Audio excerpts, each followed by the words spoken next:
जैसा कि दोस्तों मैं आप सभी को BHU BSc nursing entrance exam 2021 की तैयारी करा रहा हूं और आप लोगों की बहुत दिनों से डिमांड थी कि सर आप फिजिक्स पर वीडियो अपलोड कीजिए। तो आज के इस वीडियो में मैं आपके लिए फिजिक्स से जुड़ा हुआ एक इम्पॉर्टेंट टॉपिक विद्युत चुंबकीय प्रेरण यानी कि इलेक्ट्रोमैग्नेटिक इंडक्शन से जुड़ा हुआ मोस्ट इम्पॉर्टेंट एमसीक्यू लेकर आया हूँ। और मैं क्वेश्चन के आंसर बताने के साथ साथ उसे सॉल्व करना और उसे एक्सप्लेन करते हुए चलूँगा। तो वीडियो को ध्यान से देखिएगा, पूरे क्वेश्चन को देखिएगा और जो भी इम्पोर्टेंट क्वेश्चन है उसे नोट करते चलिएगा। तो आइए आज के वीडियो की शुरुआत करते हैं। तो हमारा पहला क्वेश्चन है कि 0.4 मीटर लंबाई का एक सीधा चालक 7 मीटर प्रति सेकेंड के वेग से 0.9 टेस्ला के चुंबकीय क्षेत्र में गतिमान है। चालक के सिरों पर उत्पन्न प्रेरित विद्युत वाहक बल क्या होगा? तो किसी भी चालक के सिरों पर उत्पन्न जो प्रेरित विद्युत वाहक बल होता है V इक्वल टू होता है BVL। तो विद्युत वाहक बल ज्ञात करने के लिए जो V का वैल्यू है वो दिया हुआ है आपको 0.9। उसके बाद बात करें V की वैल्यू की तो V का वैल्यू दिया है 7 और उसके बाद लंबाई दिया हुआ है 0.4 मीटर यानी कि L। तो इसको अगर हम सॉल्व करेंगे तो हमारा वैल्यू आएगा 2.52 वोल्ट। आप इसको सॉल्व करके देख सकते हैं। तो यहाँ पर हमारा जो राइट ऑप्शन है ऑप्शन थर्ड है। क्वेश्चन नंबर 2 की वो चलते हैं। यदि 10 फेरों वाली एक तार की कुंडली से गुजरने वाले चुंबकीय फ्लक्स में 2 सेकंड में 15 वेबर की वृद्धि होती है तो कुंडली में उत्पन्न विद्युत वाहक बल होगा। तो जो फैराडे का नियम होता है अगर उसके अनुसार देखें E इक्वल टू क्या होता है -n delta phi upon delta t. तो यहाँ पर सब वैल्यू दिया हुआ है। तो यहाँ पर n की वैल्यू दी हुई है 10, फाई की वैल्यू दी है 15 और डेल्टा टी की वैल्यू दी गई है 2। तो अगर आप इसको सॉल्व करेंगे तो सॉल्व करते हैं तो 10 इंटू 15 अपॉन 2। तो 10 को 2 से काट देंगे तो 5 इंटू 15 इक्वल टू हो जाएगा 75। तो यहाँ पर 75 वोल्ट हमारा राइट आंसर है। बढ़ते हैं अगले क्वेश्चन की ओर। क्वेश्चन नंबर थर्ड है विद्युत चुंबकीय प्रेरण में उत्पन्न प्रेरित विद्युत वाहक बल की दिशा किस नियम से ज्ञात की जाती है?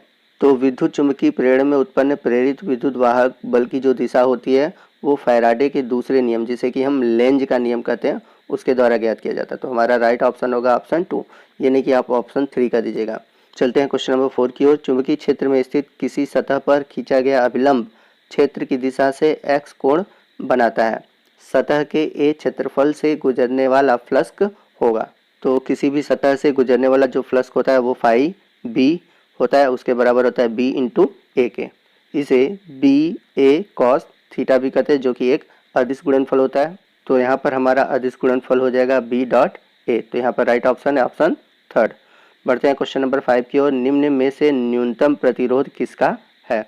तो जो हमारा अमीटर होता है, अमीटर में हम लोग क्या करते हैं प्रतिरोध को श्रेणी क्रम में जोड़ते हैं ताकि जो परिपथ में गुजरने वाली धारा होती है वो बहुत तेज़ी से गुजरे, जिसके कारण इसमें जो प्रतिरोधकता है वो कम हो जाती है।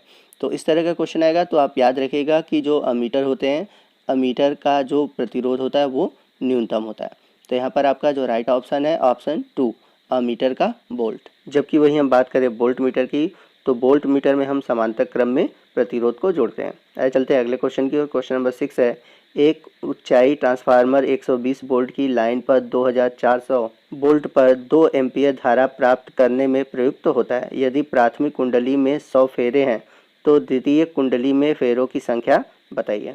तो हम सभी जानते हैं कि प्राथमिक कुंडली में फेरों की संख्या यानी कि एनपी बटे द्वितीय कुंडली में फेरों की संख्या अर्थात Np upon Ns equal to हो जाएगा वीपी अपॉन वीएस, यानी कि प्राथमिक कुंडली में वोल्ट की वैल्यू बटे सेकेंडरी कुंडली में वोल्ट की वैल्यू। तो यहाँ पर हम लोग वैल्यू को रखते हैं। तो प्राथमिक कुंडली में जो फेरों की संख्या है वो है 100 और प्राथमिक कुंडली में जो वोल्ट है वो 120 है और द्वितीयक में जो वोल्ट है वो है 2400।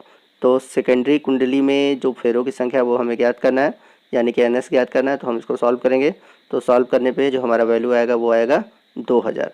बढ़ते हैं अगले क्वेश्चन की ओर। क्वेश्चन नंबर 7 है एक ट्रांसफार्मर की दक्षता 80% है। यह 4 किलोवाट व 100 वोल्ट पर कार्य करता है। यदि द्वितीयक विभव 240 वोल्ट है तो प्राथमिक कुंडली में धारा का मान होगा।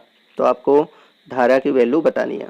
तो हम सभी जानते हैं कि जो फार्मूला होता है वो होता है P इक्वल टू वी आई। तो I इक्वल टू क्या हो जाएगा P अपॉन V।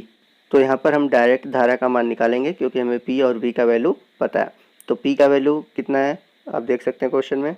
तो P का वैल्यू दिया है 4 किलोवाट यानी कि 4000 वाट, और V का वैल्यू भी दिया है 100। तो यहाँ पर हम जब सॉल्व करेंगे तो आ जाएगा हमारा 40 एम्पियर। तो राइट ऑप्शन है ऑप्शन 4। बढ़ते हैं अगले क्वेश्चन की ओर। क्वेश्चन नंबर 8 है, लेंज का नियम किसके संरक्षण से संबंधित है? तो आपका ऑप्शन है आवेश, ऊर्जा, द्रव्यमान और संवेग। तो लेंज का नियम ऊर्जा संरक्षण से संबंधित, तो यहाँ पर राइट ऑप्शन होगा ऑप्शन 2।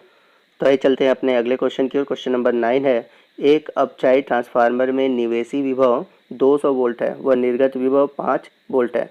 तो ट्रांसफार्मर की कुंडलियों में फेरों की संख्या का अनुपात क्या होगा? तो जो फेरों की संख्या और विभव का जो अनुपात होता है, इसके बारे में मैंने अभी पीछे आपको बताया था, NP/NS = VP/VS।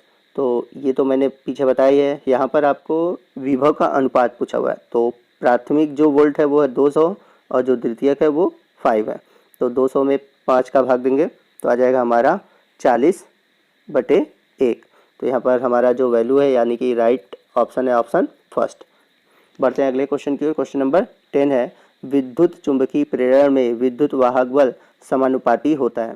तो जैसा कि मैंने पीछे क्वेश्चन में आपको विद्युत वाहक बल का फॉर्मूला बताया था, E = -N delta phi upon delta t. तो जो माइनस होता है वो डायरेक्शन को बताता है और जो N है फेरों की संख्या है। तो इसका वैल्यू अगर हम 1 मान लें तो हमारा आ जाएगा delta phi upon delta t, यानी कि चुंबकीय फ्लक्स में परिवर्तन बटे समय दर में परिवर्तन। तो इस प्रकार जो E है वो चुंबकीय फ्लक्स में परिवर्तन बटे समय दर में परिवर्तन के बराबर है। तो हमारा राइट ऑप्शन ऑप्शन 4, चुंबकीय फ्लक्स में परिवर्तन की दर।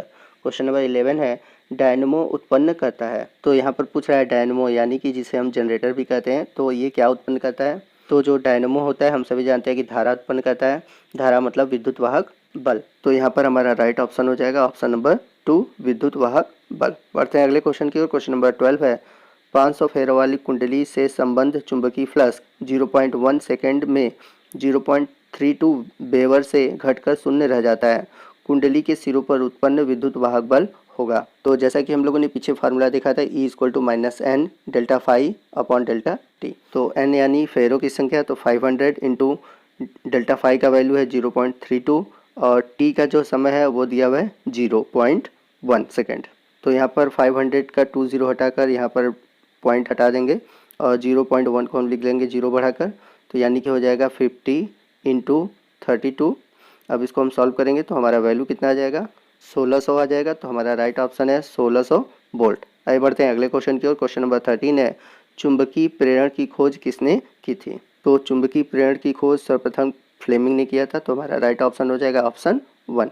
बढ़ते हैं अगले क्वेश्चन की ओर। क्वेश्चन नंबर 14 है, यांत्रिक ऊर्जा को विद्युत ऊर्जा में बदलने वाली मशीन है। तो जैसा कि हम सभी जानते हैं कि जनरेटर द्वारा हम यांत्रिकी ऊर्जा को विद्युत ऊर्जा में बदलते हैं और जनरेटर को मैंने बताया था डायनमो भी कहते हैं। तो यहाँ पर हमारा राइट ऑप्शन होगा ऑप्शन 1, डायनमो। तो यदि हम बात करें विद्युत मोटर की, तो विद्युत मोटर क्या कहता है? विद्युत ऊर्जा को यांत्रिक ऊर्जा में बदलता है। वहीं बात करें हम ट्रांसफार्मर की, तो ये संचित ऊर्जा के रूप में रखता है और जो प्रेरण कुंडली है ये धारा को प्रेरित करता है। चलते हैं अगले क्वेश्चन की ओर। क्वेश्चन नंबर 15 है, वोल्टमीटर को श्रेणी क्रम में जोड़ने पर धारा का मान हो जाएगा।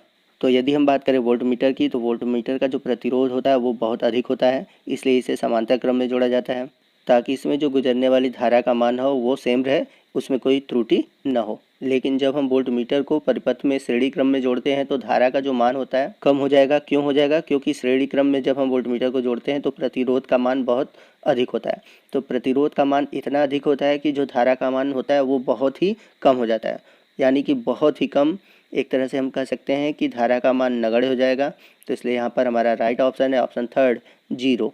तो यहाँ पर हम कम नहीं लिखेंगे, यानी कि जो हमारा ऑप्शन रहेगा वो हमेशा 0 रहेगा, न कि कम रहेगा। तो आज के वीडियो में आपका स्कोर कितना रहा आप ज़रूर नीचे हमें कमेंट बॉक्स में बताइएगा, और यदि वीडियो अच्छा लगा हो तो ज़रूर लाइक और कमेंट करिएगा। और कोई भी डाउट हो तो आप हमसे कमेंट करके पूछ सकते हैं, मैं आपको उसका रिप्लाई करूँगा।